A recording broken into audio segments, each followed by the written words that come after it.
हे दोस्तों नमस्कार। एक बार फिर से स्वागत है आपके अपने यूट्यूब चैनल देव जी के ट्रिक्स में।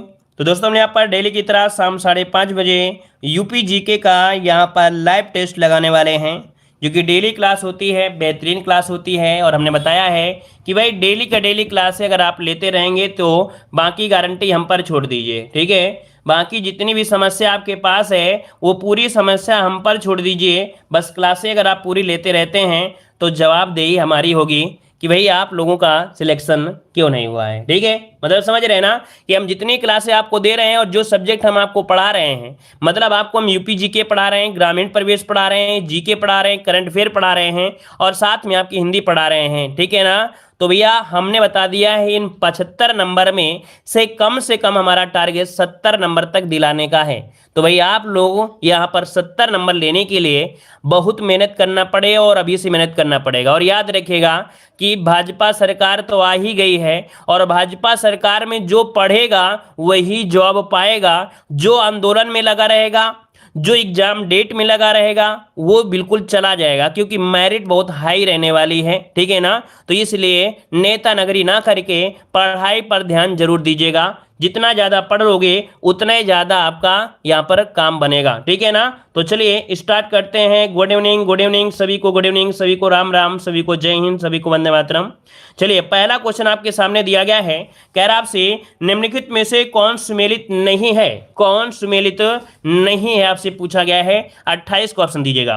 रानी लक्ष्मीबाई बांध, बेतवा नदी, रिहंद बांध, रिहंद नदी, राजघाट बांध, यमुना नदी, माता टीला बांध, बेतवा नदी। क्या आंसर हो जाएगा? चलिए तो देखिए आपका जवाब यहाँ पर 28 का जो आ रहा है, लगभग काफी लोगों का सी आ रहा है। राजघाट बांध आपके यमुना में नहीं है, ये आपके बेतवा में है। किसमें है? बेतवा में। इस कारण ऑप्शन सी नंबर आपका गलत हो गया। अगला क्वेश्चन आपसे दिया गया है, बेतवा नदी पर निर्मित राजघाट बांध परियोजना में उत्तर प्रदेश के अतिरिक्त कौन सा राज्य सम्मिलित है? तो देखिए भाई आपकी जो राजघाट बांध है, उत्तर प्रदेश तो सम्मिलित है, लेकिन साथ साथ में यहां पर आपका मध्य प्रदेश है, अर्थात ये संयुक्त परियोजना है आपके उत्तर प्रदेश और मध्य प्रदेश की। ऑप्शन बनेगा आपका ए नंबर हो जाएगा। चलिए आगे बढ़ते हैं। क्वेश्चन आपसे दिया गया है, गोविंद बल्लभ सागर परियोजना निम्नलिखित में से कहां पर स्थित है? गोविंद बल्लभ सागर परियोजना निम्नलिखित में से कहां पर स्थित है? यहां पर 30 का ऑप्शन। तो देखिए ये आपके जो मिर्जापुर है और आपका पिपरी, कहां पर? मिर्जापुर और जो पिपरी है, यहां पर आंसर जो है वो आपका सी वाला इसका आंसर है, राइट हो जाएगा। याद रखिए मिर्जापुर और आपका पिपरी हो जाएगा, ठीक है। चलिए यहां पर देखो परियोजना दिया गया है, बांध नहीं दिया है। गोविंद बल्लभ बांध दिया होता तो हम लोग सीधा सोनभद्र ढूंढते, सोनभद्र नहीं है, ये परियोजना आपकी पिपरी, आपने नाम सुना होगा, ठीक है। चलिए अगला क्वेश्चन दिया गया है, निम्नलिखित में से किस परियोजना में उत्तर प्रदेश, बिहार, नेपाल सम्मिलित हैं? ऐसी कौन सी परियोजना है जिनमें से उत्तर प्रदेश, बिहार, नेपाल यहाँ पर जो जुड़े हैं? ये आपकी परियोजना कौन सी है? नरौरा, गंडक, टिहरी या सिंगरौली? देखिए आपका जवाब क्या हो जाएगा 32 नंबर में। 32 का ऑप्शन बनेगा यहाँ पर आपका बी नंबर हो जाएगा। 32 का ऑप्शन क्या होगा? सी नंबर, टिहरी बांध परियोजना होगा या बी नंबर होगा? क्या बनेगा? चलिए गंडक परियोजना बिल्कुल सही है। याद रखिए 31 का ऑप्शन बी नंबर है इसका राइट हो जाएगा। 31 का ऑप्शन बी नंबर है राइट हो जाएगा। चलिए आगे बढ़ते हैं। क्वेश्चन दिया गया है, नरौरा परमाणु शक्ति योजना परियोजना का निर्माण कार्य निम्नलिखित में से कहां पर किया जा रहा है? चलिए नरौरा परमाणु शक्ति परियोजना का निर्माण कहां पर किया जा रहा है? 32 का ऑप्शन। तो देखिए आपका नरौरा कहां पर? आपके बुलंदशहर में, जो कि लगभग सभी का जवाब यहां पर आ रहा है। ऑप्शन बनेगा यहां पर आपका सी नंबर है, राइट हो जाएगा, ठीक है। चलिए आगे बढ़ते हैं। क्वेश्चन दिया गया है, उत्तर प्रदेश के किस स्थान की सिंचाई हेतु देवकली पंप नहर परियोजना का कार्य प्रारंभ किया गया है? देखो दिया है देवकली पंप नहर परियोजना और इसका कार्य प्रारंभ किया गया। 33 का ऑप्शन बनेगा ए नंबर आपके गाजीपुर जनपद में। कहां पर है? देवकली पंप नहर परियोजना जो कि सिंचाई के हेतु है, ये गाजीपुर जनपद में है। ऑप्शन बनेगा यहां पर ए नंबर राइट हो जाएगा, ठीक है ना। चलिए यहां पर आगे बढ़ते हैं। क्वेश्चन आपसे अगला पूछा गया है, भाई नेपाल से गंडक नदी निकलती है तो नेपाल ही तो लगाओगे, क्या दूसरा लगा दोगे क्या? भाई चीन थोड़ो लगा दोगे, नहीं भी नहीं आप पाकिस्तान लगा दोगे। भाई आपकी गंडक निकलती कहाँ से? नेपाल के पास ही तो निकलती है। चलिए अगला क्वेश्चन दिया गया है, उत्तर प्रदेश के किस स्थान की सिंचाई हेतु, ये तो आपका हो गया। अगला है, निम्नलिखित में से कौन सा युग्म आपका सुमेलित नहीं है। 34 क्वेश्चन देना है, कौन युग्म आपका सुमेलित नहीं है। बिठूर जो बसा है वो गंगा नदी किनारे है ना, ये गंगा नदी किनारे है तो सही है। गोरखपुर आपके राप्ती नदी किनारे है, सही है। जौनपुर सई नदी किनारे है, ये सही नहीं है। क्यों? क्योंकि जौनपुर बसा है आपकी गोमती नदी किनारे। क्या? गोमती नदी किनारे बसा है, जैसे लखनऊ गोमती, है ना। अगला है कौशाम्बी आपके यमुना हो जाएगा। चलिए आगे बढ़ते हैं भाई। जय हिंद जय हिंद भाई, जय हिंद। अगला है, निम्नलिखित में से कौन सा बांध बेतवा पर है। बेतवा पर बताना है कौन सा बांध है। यहाँ पर आंसर लौकुश, रिहंद, शारदा या राजघाट।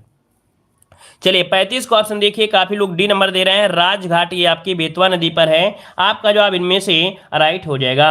चलिए आगे बढ़ते हैं। क्वेश्चन दिया गया है, निचली गंगा नहर का उद्गम स्थल कहां पर है। निचली गंगा नहर का उद्गम स्थल कहां पर है। यहां पर देखिए 36 का ऑप्शन देना है। 36 का ऑप्शन इनमें से राइट क्या हो जाएगा। निचली गंगा नहर का उद्गम स्थल गंगा पर है, मतलब कहां पर है, गंगा में कहां पर है। तो देखिए आपका हो जाएगा नरौरा में है। कहां पर है? नरौरा, ऑप्शन डी हो जाएगा। अगला क्वेश्चन आपसे दिया गया है, कह रहा है आपसे बाण सागर एवं नहर परियोजना किन 3 राज्यों की संयुक्त परियोजना है। चलिए बताइए, बाण सागर बांध एवं नहर परियोजना किन 3 राज्यों की संयुक्त परियोजना है। तो देखिए भाई उत्तर प्रदेश तो आपका शामिल ही शामिल है। यहाँ पर देखिए इस नहर परियोजना की जो स्थापना हुई थी, आरंभ हुआ था, वो 1978 में हुआ था, ठीक है ना। और ये है आपका उत्तर प्रदेश और मध्य प्रदेश और आपका बिहार, इसका ऑप्शन सी नंबर है राइट हो जाएगा, ठीक है ना। और ये जो बांध है वो आपका 67 मीटर है ना, ये ऊंचाई का है और लगभग लंबाई है 1020 मीटर आपकी ऊंचाई लंबाई इसकी है। चलिए आगे बढ़ते हैं। क्वेश्चन आपसे अगला पूछा गया है, कह रहा आपसे उत्तर प्रदेश राज्य में परीक्षा बांध किस नदी पर बनाया गया है। चलिए परीक्षा बांध जो बनाया गया है वो किस नदी पर बनाया गया है। देखिए 38 का ऑप्शन क्या बनेगा। 38 का ऑप्शन सी हो जाएगा आपकी बेतवा नदी पर है। याद रखिए ये परीक्षा कस्बे के पास है, ठीक है। जो आपका परीक्षा बांध है ये परीक्षा कस्बे के पास बेतवा नदी पर बनाया गया है, जो कि झांसी से झांसी कानपुर राष्ट्रीय राजमार्ग जो आपका कौन सा है 25, उससे लगभग 25 किलोमीटर दूर आपका स्थित है, ठीक है। चलिए आगे बढ़ते हैं। क्वेश्चन दिया गया है, कह रहा आपसे उत्तर प्रदेश में पहला तैरता सौर ऊर्जा संयंत्र निम्नलिखित में से किस बांध पर बना है। ये उत्तर प्रदेश का पहला तैरता हुआ सौर संयंत्र है और किस बांध पर है। तो देखिए इसका आंसर हो जाएगा आपका रिहंद बांध हो जाएगा, ऑप्शन डी हो जाएगा, रिहंद बांध बनेगा। आगे बढ़ते हैं। क्वेश्चन आपसे अगला पूछा गया है, उत्तर प्रदेश के निम्नलिखित जिलों में से किसमें 2018 में फ्रांस के सहयोग से एक बृहद सौर ऊर्जा संयंत्र को स्थापित किया गया था। तो भाई फ्रांस के सहयोग से एक बृहद सौर ऊर्जा संयंत्र को स्थापित किया गया, यहाँ पर आपकी कौन सा जिला है। तो देखिए इसका जो 40 का ऑप्शन है वो आपका हो जाएगा कौन सा, 40 का ऑप्शन देना है, क्या हो जाएगा आपका मिर्जापुर, बिल्कुल सही है। याद रखिए मिर्जापुर जिले के 96 ब्लॉक में, ठीक है, मिर्जापुर जिले के 96 ब्लॉकों में ये उत्तर प्रदेश की सबसे बड़ी सौर ऊर्जा संयंत्र का लोकार्पण किया था। ये आपके 12 मार्च 2018 की बात है, ठीक है। ऑप्शन बनेगा यहाँ पर आपका डी नंबर, ठीक है ना। अब थोड़ा सा आपको सुनना है, इसके बाद टेस्ट लगाइएगा। यहाँ पर देखो दिया गया है उत्तर प्रदेश में सर्वाधिक सिंचाई किस साधन से की जाती है, तो आपके नलकूपों से। राज्य में शुद्ध सिंचित भूमि का कितना प्रतिशत भाग नलकूपों से है, तो सिंचाई जो शुद्ध होता है वो आपके 74.9 भाग होता है, जो कि आपके नलकूपों से होता है। अगला, उत्तर प्रदेश में सबसे अधिक लंबाई में जो नहरें हैं वो किस जिले में हैं। अगर लंबाई की बात करता है तो याद रखिए रायबरेली में है, जो कि 2843 किलोमीटर ये लंबाई में नहरें हैं, सबसे अधिक आपके रायबरेली में हैं। अगला पॉइंट में आते हैं। पॉइंट आपसे अगला पूछा गया है, यहाँ पर देखिए ये नहर आपकी आ गई है। अगला क्वेश्चन है कि राज्य में सबसे कम नहरें जो कि लंबाई में वो किस जिले में हैं। तो सबसे कम बात करें तो अमरोहा, जहाँ पर ढोलक वगैरह बनते हैं, जहाँ पर केवल 52 किलोमीटर लंबी हैं। अगला है उत्तर प्रदेश के किस भाग में नलकूपों की गहनता सर्वाधिक है, अर्थात जो नलकूप लगे हुए हैं वो आपके किस एरिया में, तो पश्चिमी भाग में नलकूपों की जो संख्या है वो आपकी सर्वाधिक है। अगला है कि बाण सागर बांध और नहर परियोजना कितने राज्यों की संयुक्त परियोजना है। तो बाणसागर बांध और नहर परियोजना देख सकते हैं, 3 आपके उत्तर प्रदेश, बिहार और मध्य प्रदेश की ये आपकी परियोजना है। अगला क्वेश्चन आपसे दिया गया है कि शुद्ध सिंचित जो आपका दिया गया है, अच्छा कोई बात नहीं, यहाँ पर देखिए नलकूप इतने परसेंट है, नहरों से 15% लगभग, कुओं से 8%, तालाब झीलों से 0.5% और अन्य से होता है 0.6%। ठीक है, चलिए आगे बढ़ते हैं। क्वेश्चन आपसे अगला पूछा है, यहाँ पर देखिए एक पॉइंट आपको थोड़ा सा यहाँ पर समझ में क्या आया, पॉइंट ये समझ में आया कि यहाँ पर देखिए एक बार एक क्वेश्चन इसी प्रकार का मिला था, थोड़ा सा कंफ्यूज इसलिए हुए थे क्योंकि यहाँ पर देखो दिया है 0.5% दिया है ये तालाब झील से, ठीक है, और अन्य साधन दिया है 0.6 है, तो इसको नोट कर लीजिएगा। अगला क्वेश्चन दिया गया है माता टीला बांध जिसे रानी लक्ष्मीबाई बांध बोलते हैं। ठीक है, याद रखिए कि माता टीला बांध को रानी लक्ष्मीबाई के नाम से भी जानते हैं। कौन सी 2 प्रसिद्ध नहरें निकली हैं यहां से, तो आपकी मंदर नहर और आपकी मुगल सराय नहर, ये यहीं से आपकी निकली है, याद रखिएगा। ठीक है, चलिए good evening good evening good evening. अगला है कि केन नहर परियोजना से कौन 2 राज्य सम्मिलित हैं। केन नहर परियोजना में उत्तर प्रदेश और मध्य प्रदेश आपके सम्मिलित हैं। अगला है कि यमुना नदी पर स्थित हथनी कुंड बैराज जिसे याद रखिए ताजे वाला बैराज के नाम से भी जानते हैं। ठीक है, आपके हथनी कुंड बैराज को ताजे वाला बैराज के नाम से जानते हैं। ये किन किन राज्यों की संयुक्त परियोजना है, तो ये है आपके हरियाणा, हिमाचल प्रदेश, उत्तर प्रदेश, दिल्ली और आपके राजस्थान की। अर्थात हथनी कुंड बैराज से यहाँ पर जो ताजे पानी का बैराज है हरियाणा, हिमाचल प्रदेश, उत्तर प्रदेश, दिल्ली, राजस्थान की संयुक्त परियोजना है। अगला क्वेश्चन आपसे यहाँ पर दिया गया है, कह रहा आपसे उत्तर प्रदेश के प्रमुख देखिए बांध कहाँ पर है, तो माता टीला बांध जिसे रानी लक्ष्मीबाई बांध कहते हैं 1958 में बना था और बेतवा नदी पर बना था, और निकटतम शहर पूछे तो आपका ललितपुर हो जाएगा। रिहंद की बात करते हैं तो रिहंद बांध को गोविंद बल्लभ पंत सागर बांध भी कहते हैं, 1961 में ये बना था, रिहंद नदी पर है, और आपकी पिपरी और सोनभद्र इसका हो जाएगा।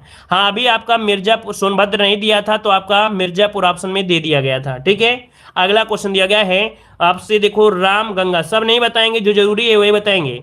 रामगंगा बांध 1978 में आपके रामगंगा नदी पर है और किस शहर के पास है, तो आपके धामपुर बिजनौर के पास आपका है। अगला है जिरगो जलाशय बांध। ठीक है, जिरगो जलाशय बांध आपकी जिरगो नदी पर है और आपकी मिर्जापुर में है, जिस पर निशान लगा रहे हैं वही आपके महत्वपूर्ण है बस। अगला है आपकी कन्हार बांध, ये निर्माणाधीन आपका चल रहा है कि कन्नार नदी पर है और आपकी दुद्धी जो कि सोनभद्र में है। अगला आपसे दिया गया है मेजा जलाशय बांध। देखिए मेजा जलाशय बांध निर्माणाधीन है, ये बेलन नदी पर है और आपकी मिर्जापुर में है। सरयू बांध आपके सरयू नदी पर है, आपके बहराइच में है। पथराई बांध आपके पथराई नदी पर आपके झांसी के पास है। राजघाट बांध बेतवा नदी ललितपुर में है। मैदाहा बांध, मौदाहा बांध बोलते हैं, मौदाहा जो कि आपकी बिरमा नदी पर है, किसमें, बिरमा नदी पर है, हमीरपुर के पास है। अगला है अर्जुन बांध, आपके अर्जुन नदी पर है, महोबा के पास है। और बाणसागर बांध सोन नदी पर है, आपके साडोला एमपी के पास है। ठीक है, ये आपका हुआ। अगला पॉइंट आते हैं कि उत्तर प्रदेश की सबसे लंबी नहर कौन सी है। उत्तर प्रदेश की सबसे लंबी नहर कौन सी है, तो आप कहेंगे कि सर शारदा नहर है। अगला उत्तर प्रदेश के किस क्षेत्र में सर्वाधिक प्रतिशत सिंचाई सुविधा है, तो सर्वाधिक देखो आपको पता है नलकूप भी आपके कहाँ, तो पश्चिमी क्षेत्र इसका आंसर हो जाएगा। माता टीला परियोजना आपकी किस नदी पर है, तो आपके बेतवा नदी पर है। और आगरा नहर से कितने राज्यों को लाभ मिलता है, तो याद रखिए दिल्ली, हरियाणा, राजस्थान, उत्तर प्रदेश, अर्थात 4 राज्यों को लाभ मिलता है, आपके आगरा नहर से मिलता है। अगला क्वेश्चन दिया गया है, यहाँ पर जो आपकी नहर हैं उनका उद्गम कहाँ से हुआ है, संबंधित नदी पूछा गया है। तो देखिए भाई पूर्वी यमुना नहर जो आपकी परियोजना है ये आपके अयोध्या उद्गम है, जो कि सहारनपुर आपके यमुना में है। आगरा नहर आपके ओखला दिल्ली के पास यमुना से है। शारदा नहर आपके बनवासा नेपाल सीमा में शारदा नदी से है। सरयू नहर आपके कतरनिया बहराइच जो कि घाघरा नदी से है। अगला यहाँ पर दिया गया है ऊपरी गंगा नहर जो आपका है वो आपके हरिद्वार से है और ये उत्तराखंड जो कि गंगा के दाहिने किनारे से है। अगला है मध्य गंगा बिजनौर जो कि गंगा से, निचली गंगा नहर नरौरा से है। अभी ये क्वेश्चन आया था निचली गंगा नहर का उद्गम कहाँ से है, तो नरौरा से। और ऊपरी गंगा नहर पूछे तो आपको हरिद्वार बताना है। और ये बुलंदशहर जो कि गंगा नदी की आपका है। अगला है सरपारा, ये आपको नहीं पढ़ना है। बेलन आपको पढ़ना है, बेलन टोन्स नहर, ये आपके रीवा अर्थात बेलन हो जाएगा, ठीक है। नौगढ़ बांध नहर जो कि आपका कहाँ से है, तो नौगढ़ से इसका उद्गम होता है, ठीक है। मेजा जलाशय नहर का जो उद्गम है मेजा जलाशय बेलन से आपका है। अगला है चंद्रप्रभा बांध नहर आपकी चकिया चंदौली चंद्रप्रभा से है। ये जो आपके क्या है भाई, ये जो आपके उद्गम स्थल हैं और ये आपकी परियोजना है। अर्जुन बांध नहर आपकी चरखारी जो कि हमीरपुर आपका है, ठीक है। अगला है मौदाहा बांध नहर की, इसका उद्गम हमीरपुर बिरमा से है। और आपका नगवा बांध आपके नगवा जो कि कर्मनाशा नदी से इसका संपर्क है अर्थात ये उद्गम है। ललितपुर बांध नहर का उद्गम आपके ललितपुर आपके शहजाद से है। हमीरपुर नहर का उद्गम आपके हमीरपुर यमुना से है। और आपका कुरार बांध नहीं, उर्मिल बांध नहर आपके महोबा से है, ठीक है। कहोद बांध एक बार हमने पढ़ा है, मतलब पूछा गया था। कहोद नहर जो आपके झांसी बेतवा से उद्गम है, ठीक है। चलिए अगला यहाँ पर देखो दिया गया है आपका घाघरा नहर। तो घाघरा नहर का उद्गम आपके मिर्जापुर घाघरा जो कि सोनकी सहायक नदी से इसका उद्गम हुआ है। बेतवा नहर आपकी परीक्षा जो कि झांसी बेतवा से उद्गम हुआ है। केन जो कि पन्ना मध्य प्रदेश के केन से इसका उद्गम हुआ है। गंडक नहर नेपाल की बूढ़ी गंडक से उसका क्या हुआ है, उद्गम हुआ है। रानी लक्ष्मीबाई बांध नहरें जो है वो माता टीला ललितपुर बेतवा नदी से उद्गम है। राजघाट नहर आपके ललितपुर बेतवा से है। रिहंद घाटी योजना नहरें पिपरी जो कि सोनभद्र नहर से है। बाण सागर नहर आपके शहडोल एमपी सोन से है। और धसान नहर आपके झांसी बेतवा से। तो ये वाले जो थे आपके क्या थे, आपके उद्गम थे और ये क्या थी, इनकी परियोजनाएं थी, ठीक है ना। चलिए आगे बढ़ते हैं। पॉइंट दिया गया है उत्तर प्रदेश में सर्वाधिक मात्रा में कौन सी मिट्टी पाई जाती है। अगले पॉइंट में आइएगा, कह रहा है उत्तर प्रदेश में सर्वाधिक मात्रा में कौन सी मिट्टी पाई जाती है। तो आप बताइए क्या हो जाएगा इसका आंसर। सब लोग भाई लाइक शेयर जरूर करिएगा, ईमानदारी से जितने लोग जुड़ते हैं तो भाई यहाँ पर आप लोग लाइक शेयर जरूर करते रहिएगा, ठीक है। सब लोग भाई लाइक शेयर करते रहिए। देखो दिया उत्तर प्रदेश में सर्वाधिक मात्रा में कौन मिट्टी पाई जाती है, तो हमने बताया था जलोढ़ मिट्टी पाई जाती है ना। एक ऑब्जेक्टिव क्वेश्चन हमने सॉल्व कराया था। राज्य में वायु मृदा अपर्दन से सर्वाधिक प्रभावित क्षेत्र कौन सा है, तो आपका पश्चिमी क्षेत्र है जो कि गर्मियों के महीने में ज्यादा से ज्यादा क्या होता है, मृदा अपर्दन होता है। भूमि संरक्षण के लिए क्या आवश्यक है, तो भूमि संरक्षण के लिए वृक्षारोपण करना, मेड़बंदी करना, है ना, जल निकासी का उचित प्रबंधन करिएगा। अगला क्वेश्चन आपसे दिया गया है यहाँ पर उत्तर प्रदेश में किस प्रकार की मृदा से मतलब किस प्रकार की मृदा अपर्दन अधिक होती है। तो उत्तर प्रदेश में किस प्रकार की मृदा, तो आपका जलीय अपर्दन हो जाएगा। लेकिन अगर ये पूछ ले उत्तर प्रदेश के पश्चिमी भाग में, तो पश्चिमी भाग में पाई जाती है बालू जो कि हवा के आने से अर्थात गर्मियों के महीने में ज्यादा होती है। लेकिन उत्तर प्रदेश में पूछे तो मृदा अपर्दन आपकी जलीय अपर्दन होता है। और जलीय अपर्दन को किसान की मौत कहा जाता है, याद रखिए किसान की मौत कहते हैं, जलीय अपर्दन को कहा जाता है क्योंकि इसके आवश्यक तत्व क्या होते हैं, बह जाते हैं, ठीक है। आगे बढ़ते हैं। क्वेश्चन आपसे अगला पूछा गया है, कह रहा है भावर क्षेत्र की मृदा कैसी होती है। भावर क्षेत्र की मृदा कब होती है, इसके पहले जो क्लास हुई थी तब इसके ऑब्जेक्टिव क्वेश्चन हमने करा दिया था, है ना। चलिए भावर क्षेत्र की मृदा होती है ककरीली और पथरीली होती है, जहां पर पानी डाल दीजिए आपको पता नहीं चलेगा, है ना। जलोढ़ मृदा का निर्माण कैसे हुआ है, तो देखिए जो जलोढ़ मृदा होती है उसमें से कॉप मिट्टी जो बहकर आती है, कीचड़ आता है और बालू से होती है, ठीक है। जलोढ़ मृदा में किस रसायन की प्रचुरता रहती है, तो जलोढ़ मृदा में पोटास और चूना की प्रधानता रहती है, इसीलिए क्या होती है, उपजाऊ होती है, ठीक है। अगला है जलोढ़ मृदा में किस रसायन की कमी रहती है, तो याद रखिए फास्फोरस, नाइट्रोजन और जय तत्व की क्या होती है, यहाँ पर कमी रहती है, तभी तो क्या होता है, यूरिया डालना पड़ता है ना। अगला है लाल मृदा का निर्माण हुआ है, लाल मृदा का निर्माण हुआ है विंध्य शैलों के टूटने से, विंध्य शैलों के टूटने से यहाँ पर लाल मृदा का निर्माण हुआ है। अगला दिया गया है लाल मिट्टियां मुख्य रूप से पाई जाती हैं, लाल मिट्टियां मुख्य रूप से जो पाई जाती हैं वो आपकी मिर्जापुर और सोनभद्र में आपके झांसी वाले एरिया में पाई जाती हैं, आपकी मिर्जापुर, सोनभद्र, झांसी ऐसे एरिया में पाई जाती हैं।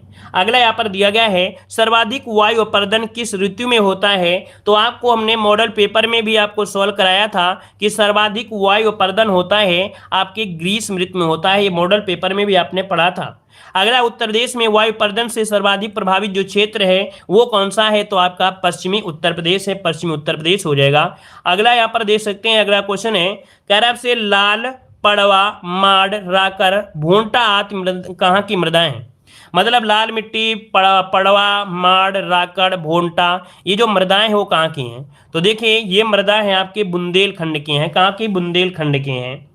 अगला है मृदा अपरदन सर्वाधिक किस जिले में होता है? तो आपके इटावा जिले में होता है। इटावा में सर्वाधिक होता है। ठीक है, अगले क्वेश्चन की ओर आते हैं। क्वेश्चन आपसे अगला पूछा गया है, कह रहा आपसे यहाँ पर देखिए अगला क्वेश्चन दिया गया है। देखो मृदा अपरदन कैसे हो रहा है, यहाँ पर जलों से ज्यादा हो रहा है ना, जंगल में कीट जड़े जड़े दिखाने लगे हैं, पानी वगैरह ऐसे बह रहा है, ये मृदा अपरदन है। अगला क्वेश्चन दिया गया है कि प्राचीन कॉप मिट्टी क्षेत्रों को बांगर कहते हैं। क्या? प्राचीनतम कॉप मिट्टी को यहाँ पर बांगर कहते हैं और नवीन कॉप मिट्टी वाले क्षेत्रों को खादर कहा जाता है। ठीक है ना। वायु प्रदूषण से उत्तर प्रदेश के सर्वाधिक प्रभावित जिले हैं आपके मथुरा और आपका यहाँ पर आगरा हो जाएगा। अगला है उत्तर प्रदेश में कार्यशील जनसंख्या के कितने प्रतिशत लोग कृषि में लगे हुए हैं? तो भाई ये बताइए, कृषि में जो लगे हुए हैं वो आपका 59.3% लगे हुए हैं। उत्तर प्रदेश को कितने कृषि जलवायु प्रदेशों में बांटा गया है? तो आपके 9 कृषि जलवायु प्रदेशों में बांटा गया है। अगर उत्तर प्रदेश में चावल की अपेक्षा किस अनाज की खेती अधिक क्षेत्रों में होती है? तो भाई चावल की अपेक्षा अनाज की खेती होती है गेहूं पर होती है, गेहूं की होती है उत्तर प्रदेश में। अगला है कि फसल चक्र अपनाने से क्या लाभ होते हैं? तो फसल चक्र अपनाने से उर्वरा शक्ति की कम से कम हानि होती है। अर्थात उर्वरा चक्र ये हुआ या फसल चक्र ये हुआ कि पहले हमने क्या बोया, हमने बोया पर एक बार मिर्चा बो दिया, फिर उसमें से धान बो दिया, गेहूं बो दिया, है ना। यहाँ पर कह सकते हैं फसलों का क्रम से कह सकते हैं क्या किया जाए, क्रम से उनको बो दिया जाए। ठीक है, बदल बदल के। अब मान लीजिए अब उसमें से आप क्या कर दें, आप धान बोए हैं, बोए हैं, है ना, या केला बोए हैं, तो भाई उसकी उर्वरा शक्ति खत्म हो जाएगी। जैसे आप ही को है, अब आपको रसगुल्ला ज़्यादा अच्छे लगते हैं, अब आपको खिलाते रहें तो क्या होगा भाई, आपका पेट खराब हो जाएगा, कुछ भी खराब हो सकता है। ठीक है ना।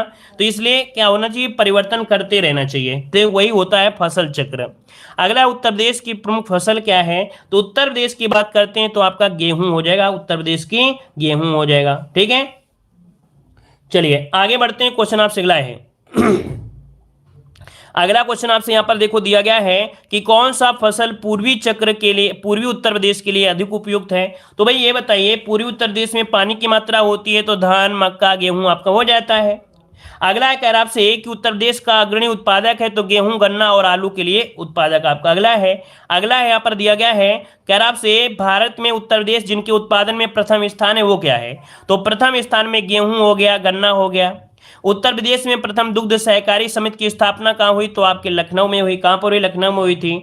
अब देखो जो इलाहाबाद में हुई थी वो सक्सेस नहीं हुई थी, वो इलाहाबाद वाली सक्सेस नहीं हुई थी। अगला क्वेश्चन दिया है, राज्य में पान उत्पादन के लिए कौन सा जिला विशेष रूप से प्रसिद्ध है? तो आपका महोबा है, महोबा का पान है, प्रशिक्षण अनुसंधान है। उत्तर प्रदेश की सबसे नकदी फसल आपकी कौन सी है? तो गन्ना है ना। अगला क्वेश्चन दिया गया है, यहाँ पर उत्तर प्रदेश में खरीफ फसल की बुआई होती है, जून जुलाई के दौरान होती है।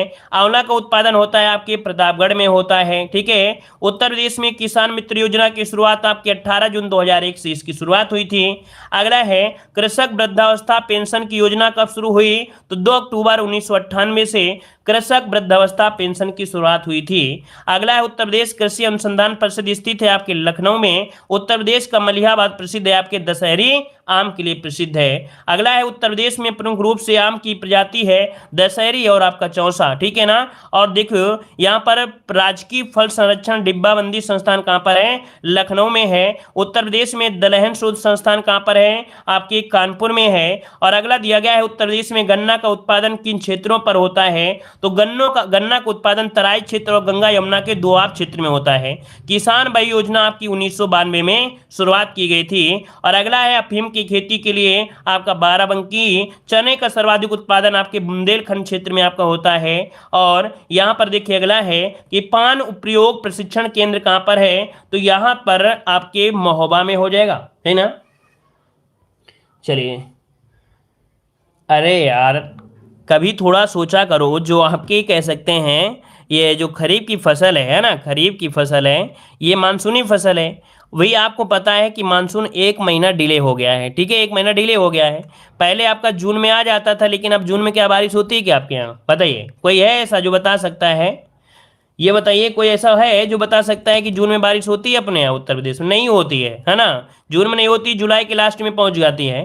तो जो बोने का तरीका है वो लगभग जून जुलाई होता है, या ऑप्शन के अनुसार लगाना होता है, जून जुलाई होगा या तो जुलाई अगस्त होगा, तो जुलाई अगस्त लगा दिया जाता है। ठीक है, थोड़ा सा सेंस लगाया करिए। चलिए, तो देखो दिया है पान प्रशिक्षण केंद्र, अभी भी जली नहीं होगा, परातपर्दन होगा। चलिए अगला क्वेश्चन दिया गया है, कह रहा है पान प्रयोग प्रशिक्षण केंद्र कहाँ पर है? महोबा में है। केंद्रीय उपोष्ण बागवानी कहाँ पर है? लखनऊ में है। आम प्रशिक्षण के लिए आपका लखनऊ है। और उत्तर प्रदेश में उद्यान और प्रसंस्करण विभाग आपकी 1974 में स्थापना की गई थी। उत्तर प्रदेश के निर्यातक क्षेत्र आपका लखनऊ में आम है, सहारनपुर में आम है और आगरा में आलू है। उत्तर प्रदेश में फूलों की खेती वाराणसी, कन्नौज, लखनऊ, प्रयागराज, मिर्जापुर और आपके जौनपुर में होती है। अमरूद के लिए प्रशिक्षण आपका कहाँ पर है? आपके प्रयागराज में है। ठीक है, और इसके बाद देखिए लगभग खत्म हो गया है, और हमको लगता है ये हमने पढ़ा भी दिया था, है ना भाई? ये हमने आपको पढ़ा दिया था, आपको याद अगर आया हो तो पढ़ा दिया था, ध्यान है? ये हमने पढ़ा दिया, हमको लगता है ये 2 4 10 क्वेश्चन लास्ट के हमने पढ़ा दिया था, फिर भी 2 4 5 पॉइंट बचे, उनको पढ़ लीजिए। 20वीं पशु गणना 2019 के अनुसार प्रदेश में पशुओं की कुल जो संख्या है वो 68 मिलियन है ना। अगला है, प्रदेश में उत्तर प्रदेश में संपूर्ण देश के कितने प्रतिशत पशु हैं? तो 13.41% क्या है? आपके पशु हैं। ठीक है, अगला है, पशु टीकों का उत्पादन कहाँ किया जाता है? तो पशु टीकों का उत्पादन होता है पशु जैविक औषधि संस्थान आपके लखनऊ द्वारा होता है। गोवध निवारण अधिनियम कब हुआ था? तो आपका पारित हुआ, चालू हुआ 1955 में हुआ था। अगला है, उत्तर प्रदेश में पशुधन के सर्वांगीण विकास से सुनिश्चित करने हेतु राज्य सरकार द्वारा पशुपालन विभाग की स्थापना हुई थी 1984 में। अगला यहाँ पर दिया गया है, उत्तर प्रदेश में पशुधन की विशेष चिकित्सा हेतु पशु क्लिनिकों की स्थापना किस स्थानों पर हुई? गोरखपुर, मुजफ्फरपुर और आपके लखनऊ। देश में सर्वाधिक भैंसों की संख्या आपकी उत्तर प्रदेश में है। दूध उत्पादन में उत्तर प्रदेश का प्रथम स्थान है। तो इस प्रकार से ये क्लास आपकी खत्म होती है। ठीक है ना, क्लियर हो गई? चलिए, युक्ति प्रकाशन है, पढ़ा रहे हैं भाई, है ना। गलतियां बहुत हैं, गलती से मत लीजिएगा, थ्योरी पढ़ना हो तो पढ़ लीजिएगा। वैसे इसके जो ऑब्जेक्टिव क्वेश्चन है वो गलत दिए गए, हमने आपको पहले भी बताया था, कल भी बताया था। युक्ति प्रकाशन है, इसमें गलतियां हैं, काफ़ी गलतियां हैं, ऑब्जेक्टिव गलतियां हैं, थ्योरी में गलतियां नहीं हैं। लेना हो तो ले सकते हो, कोई दिक्कत नहीं है। अभी हम आपको दूसरी किताब पढ़ाएंगे तो कहोगे सर जी कौन किताब से पढ़ा रहे हैं? फिर कहेंगे तीसरी किताब बताइए सर जी कौन किताब से पढ़ा रहे हैं? फिर आप कहोगे सर जी ये किताब बताइए, तो क्या सब खरीदते रहोगे क्या? अगर यही खरीदना है तो कोई कोर्स खरीद लीजिए। हमने बता दिया है कि कोई भी आप कोर्स खरीद सकते हैं, कहीं से भी खरीद सकते हैं, है ना। हमारे पीडीएफ भी परचेज कर सकते हैं, हमारे ऐप से पीडीएफ परचेज कर सकते हैं। एक बार परचेज कर लीजिए, उसी से आप पढ़ते रहिए बार बार। और अगर बुकों के चक्कर में पड़ जाओगे तो फिर महाराज बन जाओगे फिर, है ना। फिर तो आप आगे हो जाओगे और बहुत आगे निकल जाओगे। तो बहुत आगे नहीं निकलना है, आपको एग्जाम क्रैक करना है। ठीक है भाई, तो आपको एग्जाम पर फोकस करना है, हर एक बुक को फोकस मत करिए। हम तो आपको पढ़ा ही रहे हैं। हम आपको बता दें कि मार्केट की सबसे बेस्ट से बेस्ट बुक हम आपको पढ़ाते हैं। ठीक है ना, नहीं तो आने को तो एग्जाम कार्ड जैसी बुकें आती हैं जिनको हम ना प्रमोशन करते हैं उनका, और ना ही उनको हम पढ़ाते हैं एग्जाम कार्ड को, क्योंकि वही उसमें गलतियां भी होती हैं, वही पुराना कॉपी पेस्ट उठा के रख देते हैं। तो ऐसे ही हम प्रकाशन नहीं पढ़ाते हैं। जो हमें पसंद नहीं है तो भैया आपको पसंद नहीं है, सिंपल सी बात है। जो चीज़ हमें पसंद नहीं आएगी तो वो आपको पसंद नहीं आ सकती है, और हम वही काम करते हैं जो हमको पसंद आता है। जब हमें पसंद आ जाएगा तो आपको 100% पसंद आएगा, क्योंकि हमारी पसंद और आपकी पसंद बराबर ही है। ठीक है ना, क्लियर हुआ? तो चलिए फिर आज की क्लास नहीं रखते हैं, अगली क्लास में आइए। अगली क्लास है आपकी किसकी? ग्रामीण परिवेश की है। ठीक है, तुरंत क्लास स्टार्ट करेंगे, कोई प्रमोशन नहीं होगा, तुरंत क्लास स्टार्ट होगी। तो अगली क्लास में आइए। लेकिन भाई इतनी देर तक जुड़े रहे हैं, आप लोगों ने लाइक शेयर कम किया है, तो लाइक शेयर करिए और अगली क्लास में तुरंत आइएगा। ठीक है, धन्यवाद सभी को, जय हिंद, वंदे मातरम। लाइक करके सभी लोग आइएगा।